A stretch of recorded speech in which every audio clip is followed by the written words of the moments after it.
Նարեկ Սամսոնյանի առողջական վիճակի հետ կապված նշվում էր իր փաստաբանի կողմից, որ վիրահատության կարիք կա եւ դա նաեւ պետական մարմինները չեն ներքում։ Հիմա ոնց որ թե ձգձգվում է, դուք տեղյակ եք ինչու արդյոք այստեղ միտում չկա,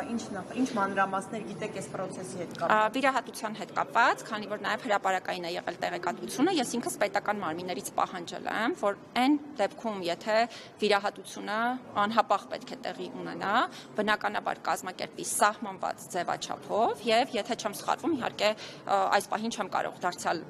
նույն հանգամանքները նկատի ունենալով հրապարակային տեղեկատվություն հաղորդել, եթե չեմ սխալվում, պետական մարմինները այդ ուղղությամբ ոչ միայն աշխատանքներ են իրականացրել, այլ այս պահին պետք է որ լինեն նաեւ արդյունքներ, բայց այս մասով միանշանակ մենք էլ ենք միջամտել, ես ինքս եմ պահանջել պետական մարմիններից անհապաղ հարցի ուսումնասիրություն, այստեղ մի կարևոր բան էլ նկատի ունեցեք, իրականում երբ մենք խոսում ենք քաղաքացու կամ փաստաբանների կողմից ներկայացված տեղեկատվության մասին, շատ կարևոր է նաեւ երկրորդ կողմի լսել, իհարկե հետագա բոլոր հնարավոր վերլուծությունները, եզրահանգումները իրականացնելու համար։ Ասացիք, որ չեք այցելել եւ դա ձեր որոշումն է բնականաբար, բայց Մարդու իրավունքների պաշտպանի ինստիտուտի տեսանկյունից, եթե դուք նաեւ արձագանքեք, ինչու չեք այցելում, հացադուլի մեջ է գտնվում անձը, ինչու չեք փորձում գնալ եւ տեսնել։ Սիրելի լրագրողներ, 2025 թվականին օրինակ Հայաստանում հացադուլ է հայտարարել շուրջ 200 անձ եւ հայտարարել է 300-ից ավելի հացադուլ։ Հիմա Մարդու իրավունքների պաշտպանության ազգային հաստատությունների գործունեության մեթոդաբանությունն այն է, որ այցեր պետք է իրականացվեն բացառապես այն դեպքերում, երբ դա անհրաժեշտ է ՄԻՊ-ի լիազորություններին վերաբերելի տեղեկատվություն ձեռք բերելու համար։ Եթե Օրինակ, անձը բողոքում է, մենք ունենք բազմաթիվ հացադուլ հայտարարած անձինք, ովքեր դիմում են մեզ եւ ասում են օրինակ, որ գիտեք, ես բռնության եմ ենթարկվում եւ չեմ ուզում որևէ բան պատմել, որևէ այլ մեկին կամ դիմումով ներկայացնեմ, ինձ համար շատ կարեւոր է, որպեսզի դուք անձամբ ներկա լինեք, ես ձեզ կարողանամ խորհրդապահական գաղտնի եղանակով ասել այն ինչ ուզում եմ եւ դուք էլ միջամտեք իմ իրավունքների իրացմանը։ Եւ բնականաբար այդ բոլոր դեպքերում քաղաքացիներին այցեր են կազմակերպվում։ Բայց սեփական նախաձեռնությամբ կներեք, հիմա ես այդ հարցին էլ կանդրադառնամ, քննարկեմ, բայց հուսով եմ կհրապարակեք, որովհետեւ եթե չեմ սխալվում, մի դեպք եղել է, որ եթե չեմ սխալվում, չեք հրապարակել հարցազրույցը, կուզենամ պարտադիր, այո, սրա հետ կապված հրապարակեք։ Հիմա սեփական նախաձեռնությամբ այցեր իրականացնում ենք դարձյալ այն դեպքում, երբ որ կարիք է լինում տեղեկատվություն ձեռք բերել, այնպիսի տեղեկատվություն, որը այլ կերպ հնարավոր չէ ձեռք բերել։ Օրինակ, դարձյալ մարդը մեզ չի դիմել, բայց մեզ այնպիսի տեղեկատվություն է հայտնի դարձել, որը շատ կարևոր է հենց իրանից լսել։ Կամ օրինակ մենք վերջին ժամանակահատվածում մշտադիտարկման այց չենք ունեցել համապատասխան քրեակատարողական հիմնարկ եւ օրինակ անձը ասում է, որ խցային պայմանները այսպիսին են եւ մեզ համար կարևոր է գնալ հենց տեսնել խցային պայմանները։ Հիմա, եթե մենք խոսում ենք կոնկրետ այս դեպքի մասին, նախ նշեմ, որ մեզ ընդհանրապես որևէ դիմում չի ներկայացվել։ Դեպքի հետ կապված մենք ընդհանրապես ինչ լիազորություններ ենք իրականացնում, մեր լիազորությունը հետեւյալն է։ Մենք նախ հացադուլի հետ կապված սա բոլորի համար, հա, որ պարզ լինի, հացադուլը նաև միջազգային ստանդարտների համաձայն անձի իրավունքն է եւ որևէ պետությունը հատկապես իրավունք չունի անձին նույնիսկ հարկադիր սնուցում իրականացնել, այսինքն այստեղ հստակ են չափանիշները։ Ինչն է այստեղ կարևոր, հացադուլի վարման ընթացքի հետ կապված, եթե փորձում ենք իրավունքների երաշխիքների ապահովումը դիտարկել, ապա այստեղ երևի ամենակարևոր հանգամանքն այն է դառնում, որպեսզի մենք հասկանանք պետությունը այն պարտավորությունը, որ ունի հացադուլի վարման ընթացքում ինքը կատարում է, թե չի կատարում։ Դրանք են բժշկական հսկողության հետ կապված տարատեսակ հարցեր, որոնք ունի սոցիալ-հոգեբանական աշխատանքների, բնականաբար պայմանների հետ կապված։ Խցային պայմանների հետ կապված, ուզում եմ հատուկ արձանագրել, սրա մասին Արմավիր ԿԿՀ նախորդ տարի իմ հանձնարարությամբ հատուկ մշտադիտարկման այց է իրականացվել խցային պայմանների հետ կապված հարցը, պատժախցի եւ այլն, մեր կողմից ոչ թե ուղղակի բարձրացված, այլ պահանջ է ներկայացված պետական մարմնին, որ շուտապույտ տա լուծում ստանա, պետությունը դրա համար պիտի ֆինանսական ռեսուրսներ ծախսի։ Երկրորդը անձի կողմից հացադուլի վարման հետ կապված, պետության պարտավորությունների կատարման առումով գաղափարը հետևյալն է։ Մենք այս պահին էլ իմ նախաձեռնությամբ սկսել ենք ուսումնասիրություն եւ անընդհատ պետական մարմնից տեղեկատվություն ենք ստանում, թե այս պարտավորությունները, որ դուք պիտի կատարեք, դուք կատարում եք, թե չեք կատարում, մինչ այդ կներեք, մինչև ուսումնասիրության ներողություն քնար ջան։ Հիմա դուք խոսում եք ոչ թե Հայաստանի Հանրապետության որևէ քաղաքացու հետ, հիմա դուք խոսում եք մարդու իրավունքների պաշտպանի հետ, ով ունի հստակ լիազորություններ եւ չի կարող նաեւ իր լիազորությունների շրջանակից դուրս գալ։ Հիմա հացադուլի հետ կապված մահվան պատճառները տարբեր են, որովհետեւ կան մահվան պատճառներ, որոնց մի մասը օրինակ իմ խորին համոզման պայն է, որ մեր պետությունը չունի ինքնավնասումների կամ ինքնասպանությունների կանխարգելման հստակ այնպիսի ճիշտ քաղաքականություն, որպեսզի օրինակ դեպքերը կանխարգելվեն, բայց դրանք այլ դեպքեր են։ Դրանք սրան վերաբերելի դեպքեր չեն, հետևաբար եկեք խնդիրները իրարից տարանջատենք։ Այո, մենք հետևում ենք։ Մենք բնականաբար հետևում ենք։ Մենք բնականաբար եւ ստանդարտներին համապատասխան եւ բնականաբար չափազանց կարեւոր է, որպեսզի օրինակ զրուցեք, հասկանեք ինչու է հացադուլի մեջ, նորից եմ կրկնում։ Սիրելի լրագրողներ, նորից եմ կրկնում։ Եթե օրինակ մենք կարողանանք պատկերացնում եք, մենք ունենք շատ փոքր աշխատակազմ։ Մեր աշխատակազմը իրապես, հա, նույն ոչ միայն այս խնդրով, ընդհանրապես օրինակ 5 հոգի է, որը զբաղվում է եւ պիտի զբաղվի ոչ միայն այս խնդրով, պիտի զբաղվի մնացյալ բոլոր քաղաքացիների խնդիրներով։ Բնականաբար մենք քնար ջան, խնդրում եմ մի պահ, խնդրում եմ այս պահին առանց էմոցիոնալ ձևակերպումների, խնդրում եմ հիմա կներեք, հա, մարդու իրավունքների պաշտպանի հաստատությունը որևէ երկրում չունի այսպես, հա, հստակ լիազորություն կամ հստակ պարտավորություն դեպքերին միջամտելու։ Անզոր եք այս իրավիճակի Ոչ քնար ջան, ես չեմ կարող անզոր լինեմ, եթե անզոր լինեի, ես չէի լինի մարդու իրավունքների պաշտպան եւ ամեն օր խնդիրների մասին չէի խոսի եւ կներեք հարց եք տալիս, թույլ տվեք պատասխանեմ։ Եվ ամեն օր խախտման որոշումներ նաեւ չէի կայացնի տարբեր դեպքերում, այդ թվում քրեակատարողական հաստատություններում վերաբերելի բժշկական օգնության սպասարկման խնդիրներին, խնամքի կազմակերպման հարցերին եւ մի շարք այլ հարցերին։ Բայց եթե մենք խոսում ենք ոչ թե որպես սովորական մարդ, սովորական քաղաքացի, այլ խոսում ենք որպես լիազորություններով օժտված անձ, մենք պիտի հասկանանք, մարդը այս լիազորությունը ունի, կարող է իրականացնել, թե չի կարող իրականացնել։ Հիմա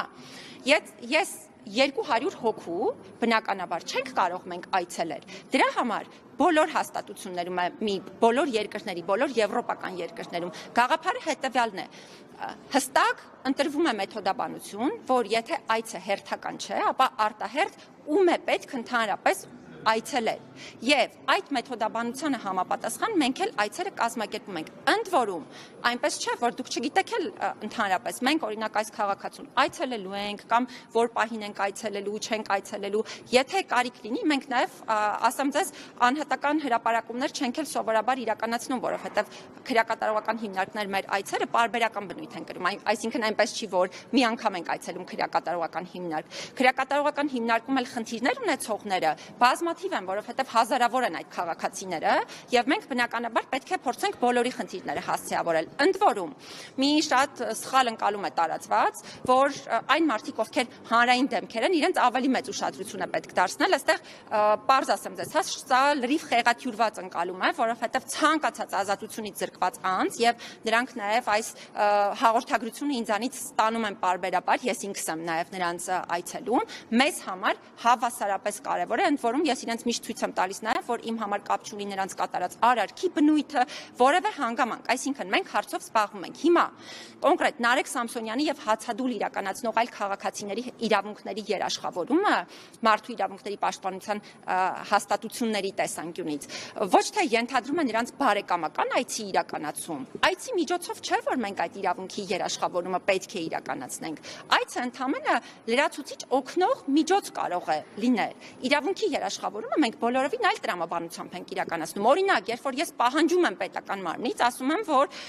դու պարտավոր ես, եթե անձը ունի վիրահատման ցուցում, անհապաղ ցուցում, դու պարտավոր ես կազմակերպել։ Եթե համարում ես, որ չունի կամ այդտեղ ինչ-որ խնդիր կա, ուրեմն ինձ պիտի պարզաբանում տաս, այդ ինչու ես այդպես համարում։ Եվ բնականաբար բնականաբար կա, ես էլ նոր ասացի, քանի որ նաև բժշկական գաղտնիք կազմող տեղեկություններ են անձի հետ կապված, ես հիմա չեմ կարող հրապարակային դրանք ներկայացնել։ Դե հիմա ես հիմա նորից եմ, հա, կրկնում,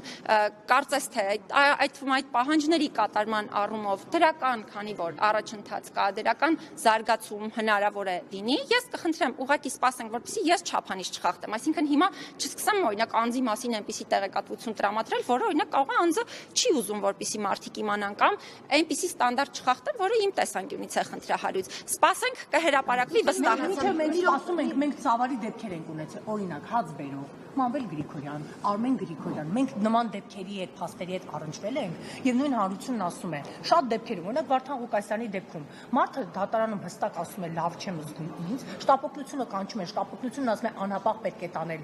հիվանդանոց, որովհետեւ կոնկրետ գանգատներ են ներկայացնում անձը, տանում են կրկին ԱԱԾ մեկուսարան։ Մենք ուզում ենք նույն ճակատագրին արժանացնել վերոնշյալ անձանց։ Այդ թվում նաեւ հասարակ քաղաքացիների դեպքում Տիկի Մանասյան, ես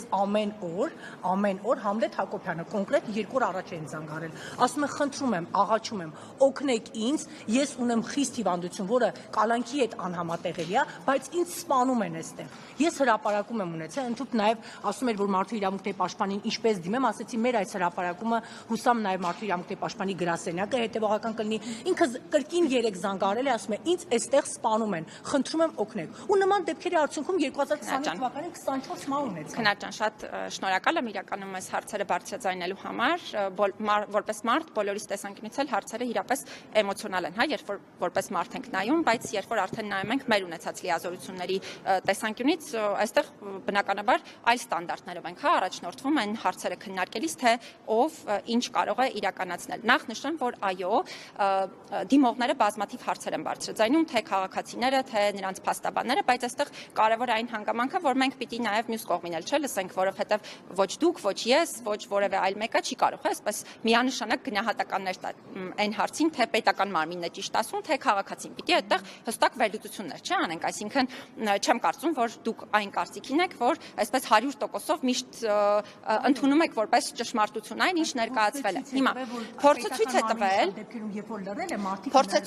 փորձը ցույց է տվել, որ Հայաստանում բազմաթիվ խնդիրներ են առկա ազատությունից զրկման վայրերում մարդկանց կյանքի իրավունքի ապահովման հետ կապված, եւ ես երևի առաջիններից եմ եղել այս հարցի վերաբերյալ հրապարակային խոսելու դիտանկյունից։ Ավելին ասեմ, այստեղ նաև հստակ հարցեր են բարձրաձայնել։ Այդ ինչ մեխանիզմներ ունեք կանխարգելելու, ինչը կա, չկա, ավելին ասեմ, ես երևի ամենաշատը, այդ թվում իմ որպես մարդու իրավունքների պաշտպան գործունեության շրջանակներում խոսել եմ Հայաստանում քրեակատարողական բժշկության համակարգի տոտալ վերափոխման անհրաժեշտության մասին, որովհետև խորհրդային միությունից մնացած, հետո ինչ որ ժամանակահատված այդպես մեխանիկորեն աշխատած, իհարկե